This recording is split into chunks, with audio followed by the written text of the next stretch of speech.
All right, guys, today we are going to be doing activity 14. A couple of new vocabulary words. Let's start right here at the beginning. It says standard form. So remember, standard form is ax squared plus bx plus c. So for example, when you look up here at this example that I've showed you, this is in standard form. When we write things in standard form, we want to make sure that our exponent goes from the highest to the lowest. Okay, so highest to the lowest. Your leading coefficient, it's the number in front of the highest exponent. So when you look at that little example that is up on the top of the page, your highest exponent is x to the fifth. So 7 is your leading coefficient. Okay, the degree is the highest exponent.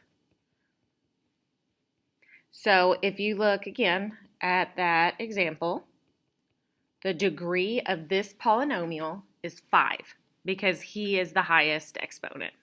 So when we just look at this, let's see what else it's talking about. Okay, so we talked about the leading coefficient. It's always on the exponent that is the highest. Degree, highest exponent. These individual guys are called terms. And remember, this last guy without the variable, that's still your constant. Okay, so let's just look at this little chart. Okay, I'm going to bring you back because you know some of this. Okay, so when we look, let's just look at this 5. So because he doesn't have any variables, he does not have a degree because he is just a constant. Okay, so you have to have a variable in order to have a degree. Number of terms, there's only one. And so what do we call something that only has one term? We call it a monomial. Okay, so again, I know you've heard these words before. I'm just reminding you of what they are. So now let's look at number 2. So the degree, again, the highest exponent. Well, there's only one variable. It's got an invisible 1 right here. So we know that our degree is 1. And this is a linear function, meaning if I graph this, this would be a line. Number of terms, there's 2x and negative 1. So if there's 2 terms, it is called a binomial. Okay, all right, let's just keep going. So this one, degree, highest exponent is 2. What do we call something with 3 terms like this? Quadratic. We just got finished learning some quadratics. 3 terms, so trinomial. So sometimes when we teach, we're going to use these words and we want to make sure that you know what these words mean. All right, highest exponent on this one is 3. This is called a cubic function and we're going to start seeing this one a little bit more coming up. Still have the 3 terms, so we're still called a trinomial. Oh, look at this one getting scary. So it looks like my highest exponent is a 4. We call this a quartic. There are 1, 2, 3, 4, 5 terms. Ooh. We do not have any words for above 3. So this one, just a general term of a polynomial. All right, let's look at this one. Highest exponent, 5. Quintic. This one's got 2 terms, so again, binomial. All right, last one. Ooh, 6. Highest exponent, 6. Now, we do not have any specific names for anything above 5, so we just call it a 6th degree. Okay, it's got 1, 2, 3, 4 terms. And remember, we do not have any words for above 3, so we just call it a general term of polynomial. Okay, so again, just wanted to fill out that chart, see if you guys remember what these things are. Now, when we talk about polynomials, they must have exponents that are positive whole numbers. So our exponents won't be negative, they won't be fractions, they'll be whole numbers. The coefficients are real numbers, so meaning you will not have an imaginary number in your polynomial. So let's try an example. So the first example says it wants you to decide if it's a polynomial first. We're going to write it in standard form, meaning from the greatest exponent to the least. We're going to state the highest exponent and the number on the highest exponent. So first of all, you just kind of scan it. Does everybody have whole numbers as exponents, positive numbers as exponents, and no imaginary? Yeah, everybody's got it. So we know this is a polynomial. I'm going to go ahead and rewrite this in standard form. Remember, standard form is the greatest exponent to the least exponent. All right, so standard form, see I have 5, 3, 1, 0. So greatest exponent to least. All right, so what are we doing now? We're doing degree. So degree is the highest exponent, which is a 5. The leading coefficient is the number on the highest exponent. So that would be the 3. Okay, you see how it is? Not that bad. All right, so this one, let's scan it and see if it is. Is all the exponents positive whole numbers? Is there any i's? Nope, so this is a polynomial, and then let's rewrite it in standard form. So highest exponent to lowest exponent. Boom, see I have 4, 3, 1, 0. Okay, so degree is the highest exponent, which is a 4. And the leading coefficient is the number on the highest exponent, so negative 8. All right, let's scan it. Oh, what's that? Okay, this is called an exponential, but we're not into that. So that is, nope, nope, nope. This is not a polynomial because it has x as an exponent. Okay, so just be looking for weird things is kind of what you're looking for, because you don't want an x up there, you don't want any negatives up there, and you don't want any i's, okay? All right, so let's do 2 new words, relative max and relative min. Relative max, I kind of think of it as like the top of the hill and the bottom of the hill. So relative max is the top of the hill. And you'll see it here in a minute when I draw the graph. Okay, now we do write our max and our min as ordered pairs. So you got to make sure you write it as ordered pairs. Relative min is the bottom of the hill, kind of like the valley. You remember those words. And again, is valley EY? Oh gosh, you guys, my spelling, I think it's just Y maybe. My spelling is coming into play here. All right, so let's just try one. You'll get it. It will be fine. Let me get my calculator. So it says sketch it, okay? So it says sketch this graph right here. So when you're sketching, like, don't get crazy on it. Use your graphing calculator. So all I'm going to do is I'm just putting it in my y equals right now. So I have x to the third minus 6x squared plus 9x. Oh, I forgot my x there. I didn't know where it was. All right, I like to go to Zoom and just make sure I'm in the standard window, because sometimes we've switched our window around so it gets all confusing. All right, look at them all nice. Okay, so let's just kind of see. It looks like we got a dot here at 0, 0. Looks like we got one at 3. And again, you guys, we're just sketching. So 1, 2, 3, 4. Looks like it goes about as high as 4. Okay, so again, I'm just sketching this guy. So wee. All right, so just sketching. Now we're going to answer the questions, and you know how to do this, guys, with your calculator. It says name the x-intercepts. Well, remember, we go second trace. Our x-intercepts are the 0 button. So it looks like we have 2, because remember, x-intercepts are where it touches the x-axis. So our first is at 0, 0, right where it touches that x-axis. Our second, let me do second trace 0 again. Get over here by my other 0. I think it's going to be 3, 0, but we'll check it just to make sure. 3, 0, yep. All right, so there's our x-intercepts. Now, Your y-intercept, it still is the same as it was last test. It's always your constant of your equation. So is there a constant? Is there a number up here that does not have a variable? No, so it's just 0, 0. And you can tell when you look at the graph because that's the only spot that it touches the y-axis right there at 0, 0. Now we're going to do the new thing. So relative max, top of the hill, relative min, the bottom of the hill. So if you look at this little snake, there's always like a top of the hill right here and the bottom of the hill. It's right in the middle of your function. So top of the hill, bottom of the hill. Now bottom of the hill, we can definitely tell what it is. It's 3, 0. That is your min. Because, you know, we've already done the work on that. But the max, we don't really know, and we should check it. But again, remember, you guys, we know the buttons. Second trace, I'm going to do my max. And then remember, when Blinky comes up, you're going to hit enter on the left side of your max, the right side of your max, and enter for fun.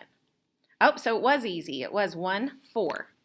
So that is my max. So even those are different words, like we haven't heard of the word relative, but it's the same thing that we've constantly been doing. It's your max and your min. It's the top of the hill, bottom of the hill. So when we talk about this cubic function, it kind of looks like a little snake. So there, in the middle, there's always a top and a bottom part of the snake. Okay, so go ahead and flip it over. We got a couple more things to learn. So right now we're going to look at end behavior. Okay, so it says a polynomial's end behavior is based on its degree and sign of the leading coefficient. Okay, so degree and leading coefficient. So if the leading coefficient is positive and even, so let's just do a little example. So leading coefficient, positive, degree, even. So that's just a little example. So if it's something like this, positive and even, your graph will be pointing up. Your end behavior. Okay? If it's negative, so let's go -2 and even, your graph will be pointing down. And again, you guys, like we've totally already taught you this. Now here's where it gets a little shady. We haven't taught you this, I don't think. So if it's positive, so again, I'm going to go with 2. But it's an odd degree, so meaning to the 3rd, to the 5th, to the 7th, something with an odd. It's your snake. So it actually points down first and then goes up. See, with positive, I kind of look at it, it's like it's going up. So it's increasing from one arrow to the other arrow. Okay? When you have a negative odd, all it is the other way around.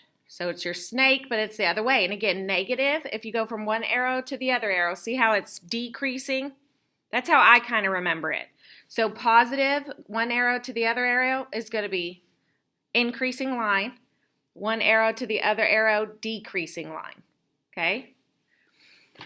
All right, let's look at this guy. It says we describe the end behavior with arrow notation. So as x approaches negative infinity, then f of x approaches blank. So this half is what's going to describe what it's doing on the left because it's negative infinity. So this is going to be left side.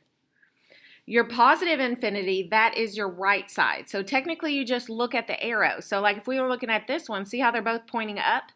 So these would be both positive infinities.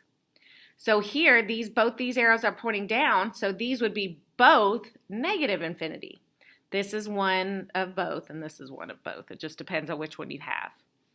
All right, so let's just try it because, again, it's not that bad. So what we're going to do is we're going to use our calculator. We're going to plug these in, and we're just going to see kind of what it's looking like so that we can talk about end behavior. So all I'm doing right now is just plugging this function into my y equals on my calculator.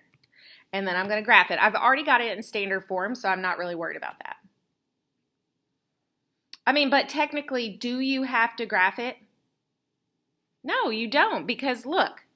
Hold on, let's do it that way, because I don't want you to have to get out your thing. We know, like if we sketch this, this is positive odd.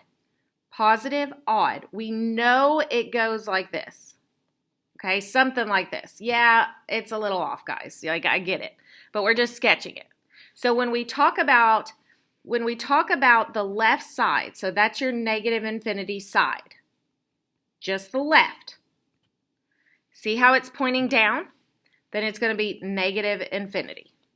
Okay, now let's talk about the right side, which is the positive infinity side. See how that one's pointing up?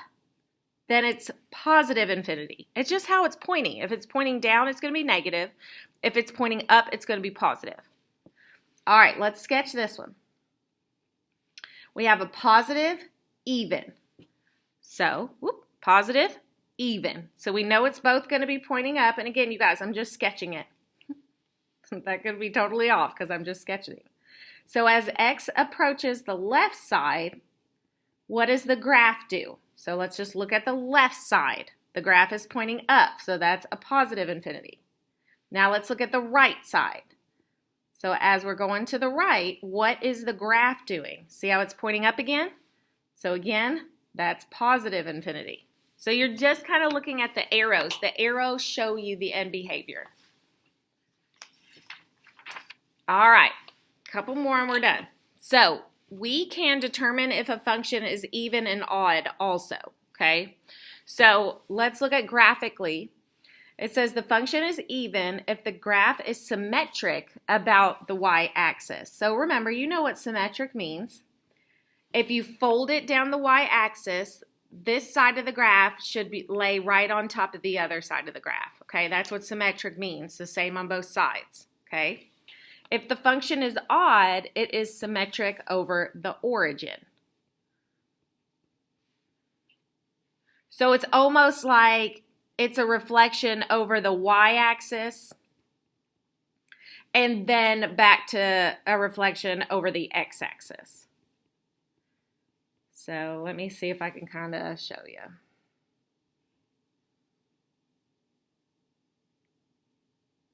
Okay, so let me get like a highlighter here. So if I took this guy right here, just that piece, and I reflected him over the x-axis, he'd be here, right? And then if I reflected him over the y-axis, he'd be here. Okay, so that's what I mean when it is symmetric about the origin, meaning if you reflect it over the x and then reflect it over the y, if it's back onto himself, it is an odd function, okay? So it's kind of like geometry a little bit there. So algebraically, it says that the function is even, that when I plug in a negative x, you're going to get the exact same thing. And by exact same thing, I mean all the signs will be the same, like positives and negatives. If it's odd, when you plug that negative x in, you will get the opposite coefficients. Sometimes it will be neither if it doesn't do all the things. Okay, so let's try some graphically. So if I plugged this in right here, I'm just going to clear out what I got, 3x squared plus 1. Let's just graph it. So it says to be even, you need to be symmetric around the y. To be odd, you'll be symmetric around the origin, this kind of crazy thing. So if I fold this down the y-axis, would this side be on this side? Yes, so this is actually an even function. Because it is symmetric about that y-axis, okay? Now let's do it the algebraic way because that's a little harder. So what we do is we plug in a negative x. So we do 3, I'm just plugging in a negative x. That's all I'm doing. That's all I did. Now I simplify it. Well, we know anything squared is always positive. I still have my plus 1. All right, so see how what we got here when we simplified is the same thing up here. That is even when it's the same. You'll see one that is not even here in a minute. Okay? All right, let's try again. Let me bring my calculator over here. I have 4x squared plus 8x, and I'm going to just graph it. So remember, even, symmetrical about the y, and then odd will look kind of like the snake. So now look at this. Look at the vertex. Oh, you can't see because there's a little glare on it. Look at the vertex. Is this symmetrical about the y? No, because if I fold that down the y's, most of the little parabola is over here on the left. It is also not odd because it's not this little snake that I can flip over the x and then flip over the y. So this one is actually neither. And let me show you what neither looks like. Oh gosh, I forgot the E, or the I. I just squeezed it in, guys, sorry.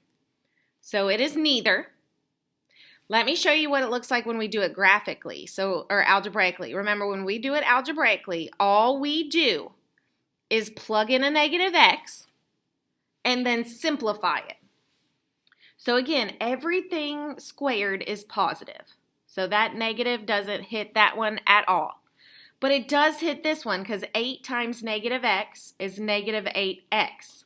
So one of the signs changed. One of them did. But it says either for even, it's all stays the same. And for all, or for odd, everything changes, meaning this needs to be negative and this needs to be negative. Because only one of the things changed, that's why it's neither. It's a little complicated, but you know, I'll help you when we're in class and stuff. So let's go one more. It says 2x to the third. So this one's going to be a snake because it's to the third. We definitely know that. All right, let's see what it looks like. So as long as that snake goes through the origin, it is going to be odd. So we do have an odd function because it is symmetric about the origin. Now remember the origin, like if I take this little blue piece right here, I flip it over the x and then flip it over the y, it's going to be right on top of his other piece. That's why it's odd. Okay, the snake. All right, let's do it algebraically. So again, all I'm going to do is I'm going to plug in that negative x. That's all I'm going to do. That's all I'm doing. After you plug it in, you simplify it. Well, anything to the squared is always positive, but to the third, that's a negative. 3 times negative x is negative 3x. Okay, so do you see how here I have positive, positive, and here I have negative, negative. So everything changed. So when we plug in that negative x, you get the opposite coefficients, meaning everything changed. You had positive, positive, you went negative, negative. That's why it's odd. All right, so try your homework and let me know if anything crazy is happening.